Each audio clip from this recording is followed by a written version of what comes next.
In this edition of What in the World Were You Thinking? A few thoughts about some shenanigans with our college football coaches from this week at the College Football Coaches Convention. You see, I got on my lawyer hat, so we're going to talk about a little bit of lawyer stuff today. All right, so 5-year rule, here we come. I don't know what these coaches are thinking.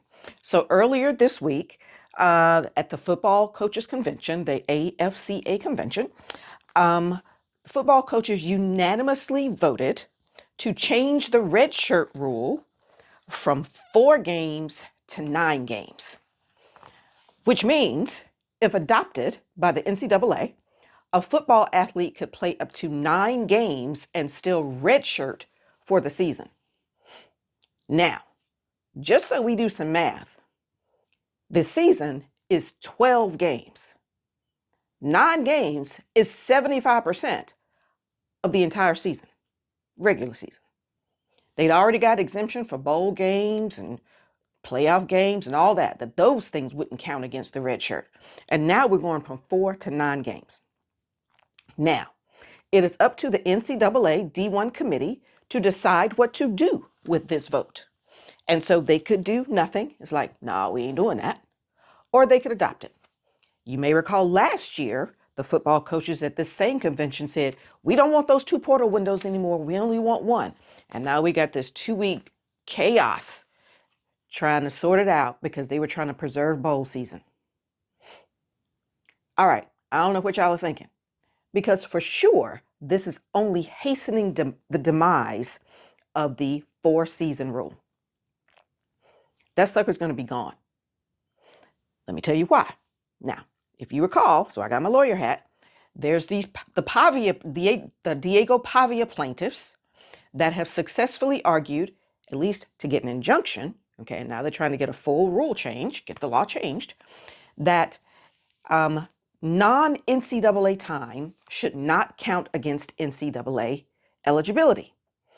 So, JUCO athletes, no matter when they are in JUCO and for how long, none of that time counts against the potential 5 years of NCAA eligibility. Okay, those are the Pavia plaintiffs. Now, we also have the Patterson plaintiffs. The Patterson plaintiffs are arguing, why should we have the 4-season rule at all? Just give me 5 years.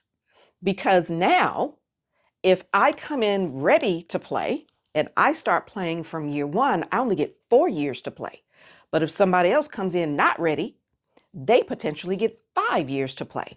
And we know the 5th year is potentially more lucrative from an NIL perspective. So the Patterson plaintiffs are saying the whole red shirt rule thing is arbitrary anyway. And certainly this decision by the coaches support that. Football is virtually the only sport that has this you can play some games and still red shirt rule.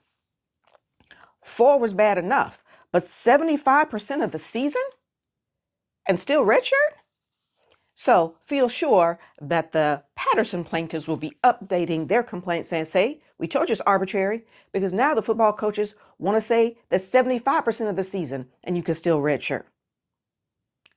So I think the 4-season rule is gone. We're going to end up with the 5-year rule. Now, so far, the coaches have rejected the 5-year rule, meaning they have not accepted that as something that they want to propose to the D1 committee.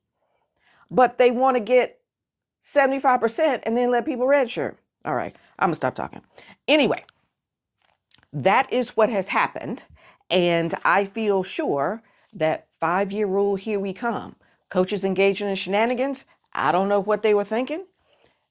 75% of the season in redshirt? I don't know. Let me know what you think.